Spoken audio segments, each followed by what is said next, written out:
Okay, today I'm gonna set up an AI, basic little AI character that moves towards our player when he gets a little too close. So, first thing I want to do is get our character player. That's in the game folder, I think. I gotta move that.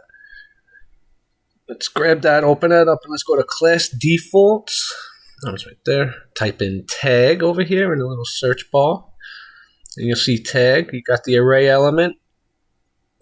Add one, or add the plus, and then just name it. I'll name this guy player, and this tag will be the name that's called when we want that AI to start moving around. All right, let's compile, save. What next? Maybe we'll do the interface and the enemy. I'll do the interface first. Open up your little list over here for your blueprints. Go to blueprints and select blueprint interfaces and type in int enemy reference, or cast call, I think is what I named the player one. I'm pretty sure. We'll just leave it as this. Leave it as a reference. It's fine. Make it a little different because he's the enemy. I don't know. It's weird. Okay. Let's open this up. Let's name this function and name it enemy reference, or enemy ref, or enemy cast, or whatever you want to call it, just so you know what it is. Whatever you want to name. Alright, let's go to this output pin. Let me copy this first. I'm going to need this. Let's copy. Let's go to this output pin. Come on, open up. And yeah, I gotta go back here anyway. I actually need to create the BP enemy. So let's go to our blueprint class and let's type in paper ZD, and we'll open up our ZD character. I could basically just duplicate the player and change a few nodes here and there and a little bit of different coding, and that's it. But there's not much going on here. There's no animation blueprints or anything weird like that, so we'll just leave it like that. So I named this guy BP enemy. I'm talking too much. I need to go back here. That's compile, save. Okay, now we can go back to our interface that we're making. Let's select. This is where we're going to name it, and we're going to select this node, and we're going to type in BP enemy reference. It's not a node, the little arrow pin, and we'll get the object reference. It's the same thing as the player. Like I said, you can always go back to the player and look how it's done. It's the same thing. I'll copy and paste the name here. All right. There we go. Save. Pretty much done. We'll need to go to our class settings. We'll need to add this interface, int, and I think I need the underscore. Yes, get the enemy reference. You'll see it in the details panel to your left. Let's open up the interfaces, and off the reference pin, type in self, and let's get a reference to self. Alright, that's all done. That's all hooked up. See if I don't need this. That node is useless for me. This I'll close. I need that, and I'm gonna need this. And let's move this guy right up here. Here we go. Better. Okay. All right. So new function. We'll name this initiate enemy start. You know how we got enemy gameplay start or whatever for our player. We'll just name this enemy start. Alright. And I always like to do sequences here because there are things like I guess it's kind of like a construction script, right? Just you set up things predetermined before the begin play, I guess. Well, the begin play is actually initializing this. So no, it's not a construction script. I'll shut up. Alright, let's just replicate our sprite. There we go. Alright. So I'll come back here later when we generate damage and stuff, HP, and we got a set of health.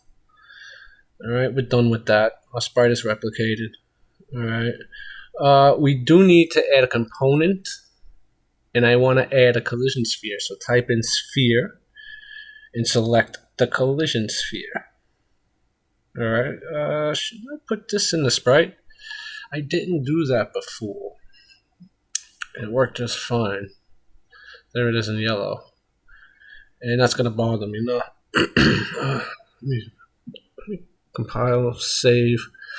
I want to delete this and just put it back where it was. So I'll just type in sphere and grab the sphere collision and leave it right where it is. That's it, whatever. Just like it's the first time. I'll name this detection sphere because when anything is in a sphere and it's detected, it will get our enemy to do what he's got to do, or what I put in for it to do. Alright, so we have a detection sphere there, and that's all good. That's a real nice little thing. We'll make it a little bit bigger once we get everything all set up, like the sprite and all of that. Compile, save. Alright, and speaking of the sprite, let's go to the flipbooks. Let's get our idle. Just need him to stand there. So if he's not moving, he's got to be idle. Okay. The capsule component is kind of big. Let's select the capsule component and let's shrink this down. It's 10. Wow, okay. I thought for sure that would be a little small. That actually looks pretty good. Alright. Alright, we'll go up to the perspective and then I'll hit right. And this gives us a different type of view. That bouncy box, that's our enemy sprite there. And the capsule component looks like a pill, you know. And we'll just line it up. I'll align it where my sprite actually sits just below the capsule component, so it doesn't give kind of like a floating in the air look. All right. Oh, there go my guys again. That looks pretty good. Wow, that small capsule or detection sphere actually looks pretty decent. Let's make it a little bigger though. Let's see, how's 75 look? 125. That's too big. 100. I'll stay right down the middle right there. That'll be good just to do what we gotta do. Because I don't want him to keep hitting our guy and overlapping and making a whole bunch of things. We don't attack yet. Alright, so we got our detection sphere all set up. Now, if you right click on this, you'll have the add events. And these are where you could add events to this detection sphere. I want the on component begin overlap and on end. What these will do is when it begins, it'll initiate commands or logic for our enemy to do stuff. We'll need variables to make this happen though, and we'll name this one is overlapping.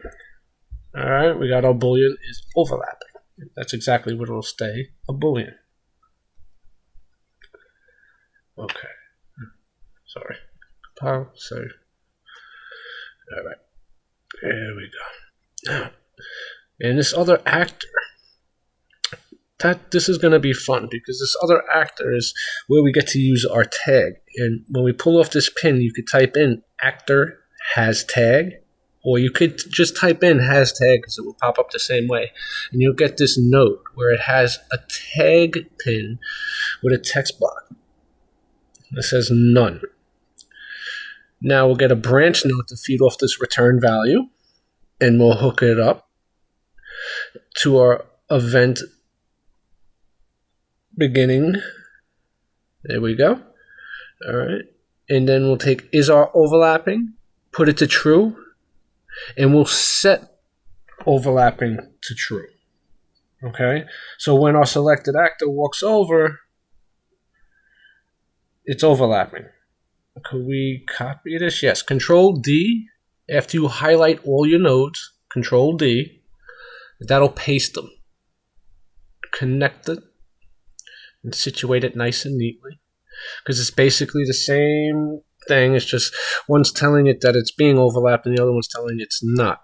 So let's go back to our player and go to where he's got that tag where I named him player. Let's highlight, copy that, and place it into this little tag text box. There and down here. Okay. because that's the actor. Like any other actor could walk into there and nothing's going to happen because that actor does not have this tag. Unless we place the name player as a tag and make sure that that is set to off. Make sure that you uncheck the box to the set is overlapping when the event is ended. All right. So there's our overlap event. With that, we'll start a new function. Enemy movement.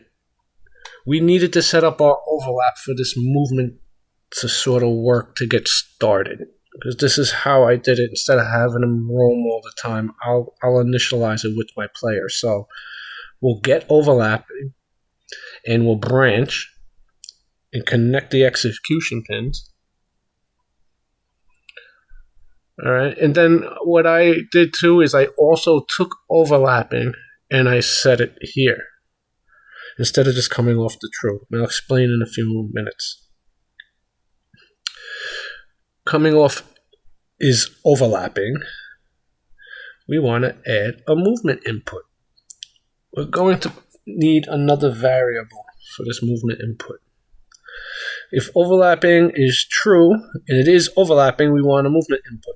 And the reason I said that is because overlapping is set to false. So if it's false and false is true, it's not going to move. So I could have just went off the false execution pin, I believe, into the add movement input and be fine, but I'd rather just double check to make sure it's working. That's all. And like I said, we're going to need one more variable. Let's name this movement and make it a float. You could probably make this instance editable if you really wanted to. I mean, you don't have to, but it depends on if you got multiple enemies. Our world direction is 1. Because 1 is going one way, 1's going the other, -1's the other way. We'll leave these alone. Do I have my movement? No, I gotta set 1. Set 1, I will make this instance editable.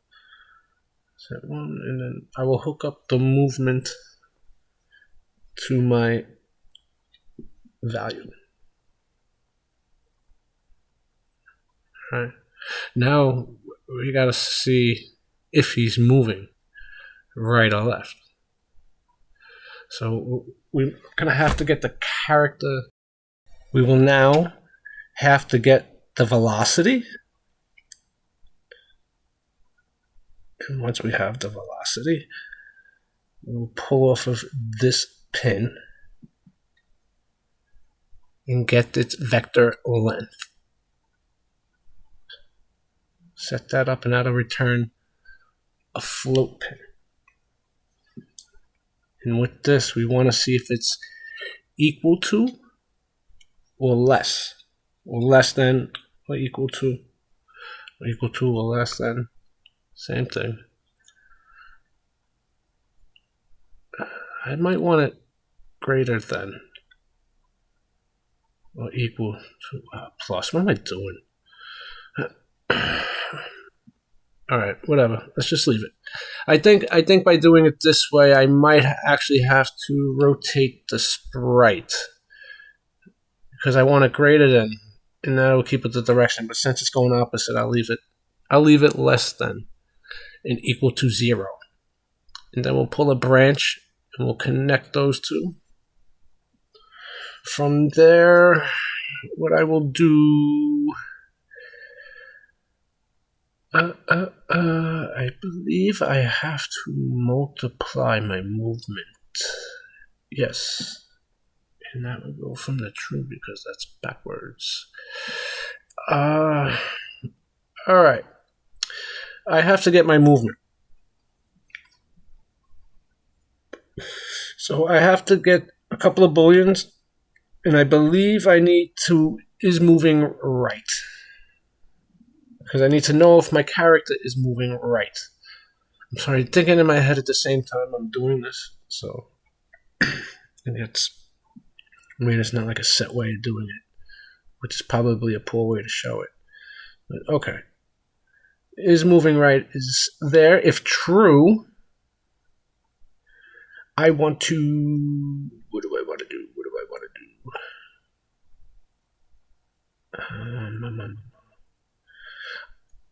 Flip-flop. I want to flip-flop. And then I'm going to take my movement -1 and then a +1. We'll take our flip-flop node, take our movement, get our movement, and then we're going to put on both. We'll need one for A and we'll need one for B. All right, that's idle. That's our movement. We're also going to have to set our movements in the direction they're going because it's at idle. It's just standing still. It's not going left or right. I got this now. I had a little bit of a brain fart. Sorry. We'll pull off this pin, and I believe this will be a times multiplied node. That's Shift 8 or Shift and asterisk. It's the asterisk key for me. All right, we're going to times this one, I believe, by -1. And then we'll hook up the return value into the movement. The bottom one, we'll do times +1 or a +1 and hook that up. Like I'm saying, I started thinking because I think if I took that less than or equal to over there, 0, I think if it was greater than and equal to, I could have reversed these the other way. Like more like the player. So good thing I did do this. It would have gave me a little bit of a headache because I wasn't thinking right. We will now set is moving right to false because that's going left. -1 is going left, 1 is going right. And we'll set that box so it's true. So there's our enemy movement. If the sphere is overlapping or being overlapped, it should technically start moving. And that's only if the overlap consists of it being started by the player that has the tag, which is player. All right, and that's how that'll go. But we need a few more things before we get it going. So let's type in custom event. And we'll name this controlled rotation. Because he's got to know if he's got a turn. All right. All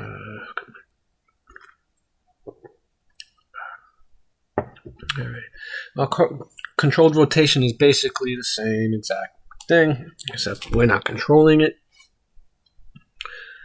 So this I just set this. This is just a habit I have reliable and just get it ready in case I want it to be multiplayer, if anything.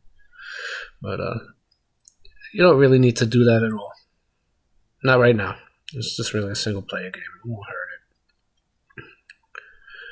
Alright, so we got to get our players, or not our players, our enemy's rotation to see if he's going left or right. Alright, so we'll get movement component, I believe. Yes, the function. Alright, we'll leave it as self because we just want that right now. Okay, and we're going to check if this is valid. Like, is it valid, or are we actually dealing with this movement component? All right, we want to know that. All right, we got to do a little bit of math here if we actually want to get this working right. All right, so it'll be a little tricky. Like I said, it's the same thing. We'll just get the character movement, get the velocity. All right, from the velocity, we could break the vector, we could split the pin. And yes, I was being sarcastic. It's not really that tricky. Like I said, you could just basically copy and paste the whole thing. All right, I like breaking the vector, as I just do. We'll pull off our valid node, and we're going to compare the float. Same thing as the play. Okay, that's why I'm moving a little bit quicker and not explaining as much, because a lot of it is the same. I'm just doing it for the sake of doing it, to be honest with you, just like practice, I guess. I don't know how much I gotta really practice this, but I do. It never hurts. Okay, and then off of the pins, we'll get the set actor rotation. All right, and then we'll make our rotators off of this. All right, and we'll do the same thing. We'll highlight it and we'll Control D to copy paste it. And we'll highlight and we'll connect our pins, our execution pins. Clean it up. All right. Let's pull off of this and make our rotator. And I believe this could be the same. It doesn't really matter. It just matters if the math adds up. It doesn't matter if it's top, bottom, right, bottom, whatever. As long as it stays consistent. All right. Let's move this. And that rotator will leave a 0. And then this bottom rotator, you know, we're going to make minus 180. All right. This is minus 180. And yeah, that works. Okay. I mean, you could do it where he's always facing when he stops a certain direction if you want. We could do that. That's if you really want to. But this is his basic rotation. When he's moving, he'll know which way to rotate by comparing to a float. And I'll just comment this. Ooh, I grabbed that little box right there. It just as long as you touch part of the box. Highlight it, you press C, and you get a comment box. I'm just going to name this my little tick event. These are the little color boxes. I'll set it that color just for whatever. Well, that's a little bright. I don't think I can see my words too well. Let me see. No, let me change this. This is better. Yeah, there you go. All right. All right, let me make the text size a little bigger. All right. I just go right on to the where the name is, or where it says comment, and just right click and rename and just start typing in stuff. You know, this will be all controlled rotation. And this is how you can name your blueprint, so when they get really huge and really big, you can keep it somewhat organized. You can even put nice little cool bubbles up there to float it around. It all moves as one chunk as long as it's in the box, which is pretty nice. You know, you could do that to the overlap event too, keep that neat or whatever, but I'm not going to get into that right now. I want to get this guy moving, so let's get this initiate enemy start and plug it into our begin play. Now that that's all hooked up and he's ready to go, I think we need to play with our tick. And our tick will have our basic little thing to go off of, and this is where the fun will go, and hopefully it'll work when this is all done. So let's pull off of this and let's do a sequence. It's probably not the best thing to do a sequence here, but I will do one anyway. Just to get it going and working, right? I just want it going. All right. We'll go.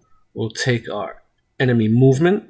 We'll plug it in to any execution pin. Just we're going to follow this pin all the way through though. Then on this node, I put in a delay, and I used a delay of 0.5 because I don't know why, but when it was all said and done, when I was doing certain things, this actually worked a little bit better. It's a long time though, half a second.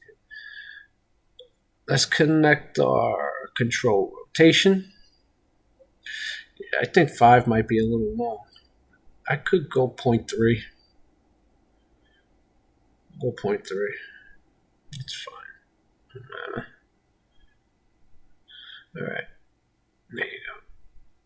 So we got our first sequence done. This is where our magic. We got to we got to do something here. We got to, from this pin, we got to always check to see if our detection sphere is being overlapped. So let's grab our is overlapped and set it. All right, and we have it set true in 2 areas already. And it'll work by just putting in a branch node here, I believe, and it should be just fine. So we'll pull off of our pin. We'll put in a branch node. We'll connect it into the second pin there and slide her over. Now, what I want to do is I want to call our player character, and we need to do that through our interface. So in order to get that, I gotta get my player cast call message. Hook those up, and off the target, we'll type in get player character. Alright, get that, set that in. I always end up taking off of this pin to promote it to a variable, just so it's easier to call, and I don't have to do that whole thing all over again. Because it's already initialized, it's set, it's good to go. I maybe shouldn't have did that there, but let me see if this works. If it does, I'll leave it. Off of the pin near our player, cast call, look for our capsule component. It's cast. It's CAPS, and it should be all the way down. Yes, there it is. It should be all the way at the bottom. That's that little pill collision sphere thing around our enemy, around our player. Every character has this capsule component. All right, but we want our player's capsule component. All right, and every time it's overlapping, okay, because the capsule components they're meeting and they're coming up. I want to get the world location. I want to see where it is once this is overlapped. All right, so we'll get that there. I will. Oh, wow, that put that out there anyway. Oh my God, what did I just do? Undo.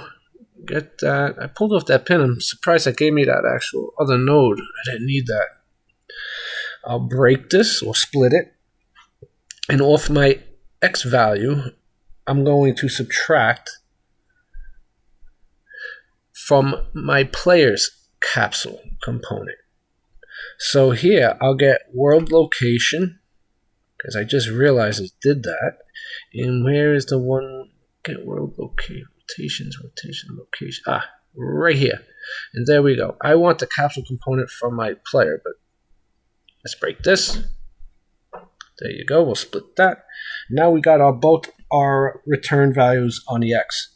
We'll pull off of our players and go minus. Why did I just underscore? Minus. Subtract.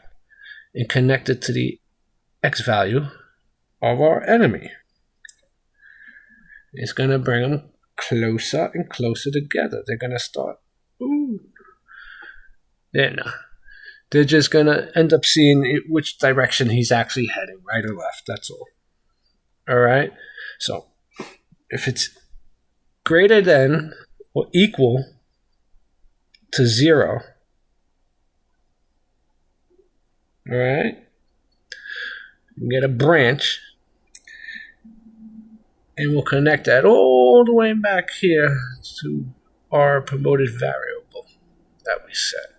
All right, so that blueprint is all set up right now. All right, so if it's true, is it moving right? And if it's false, is it moving right? And it's moving right on the false because of the way we had it set up. Once we're done with that, add movement input. We could connect both of these in here because we need it to move no matter what. Our world scale is 1. That is our world scale. And we'll pull off of the pin from the minus and set it as the scale. All right, and doing this, hopefully this should follow the player in the direction that he is facing. So hopefully when I step into the sphere, the player should come and actually come after my guy. And when I leave it, it should stop. It should. So let me just double check. I think I got everything pretty much good here. I want to take him and I'm going to put him out into the world, right? Is everything good? Good. You know what? Change this. I want this to be placed in world or spawn. Yes, because when I was practicing this, that killed me.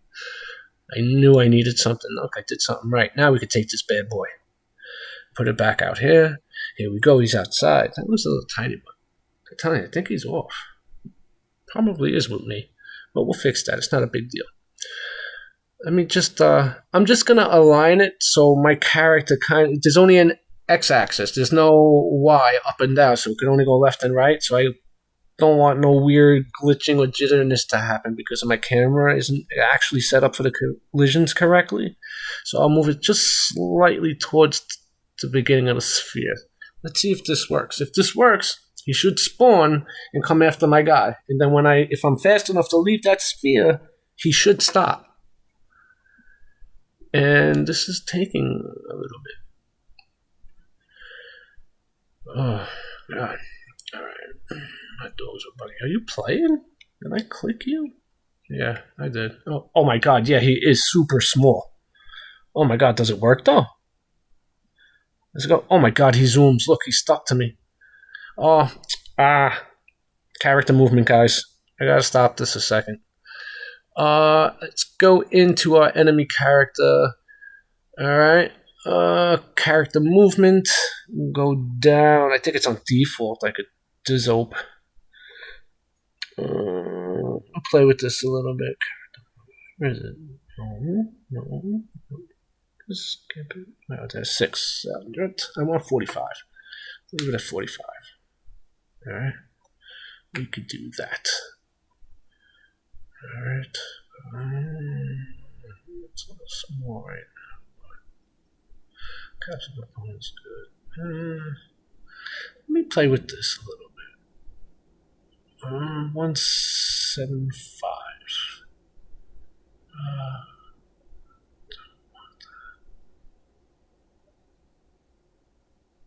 I want it like this. I really don't need the Y, going back and forth. It's a paper spray. I just need the height and the extra. Okay, that's big.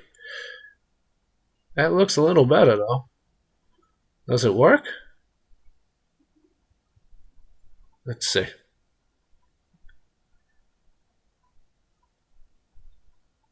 Oh, that capsule component's weird.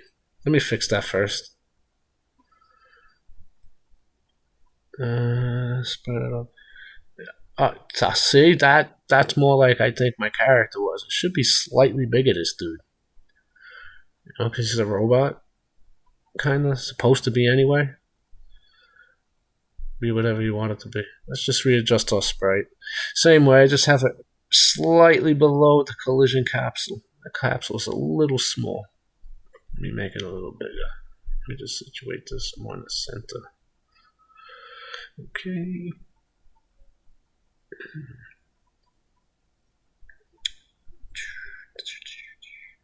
That should be alright.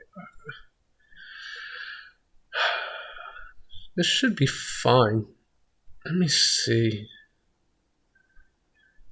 Right. Yeah. Alright, let's see if this guy actually does what it's supposed to do. Oh, yeah, there he goes. He's following me, but he's going backwards. Just like I said I thought he would. But he does stop after we break the sphere. See? He stops. Yeah, there's one more adjustment. Do I want to go and redo that whole code? Not redo the code and touch the code. I don't want to break it. Yeah.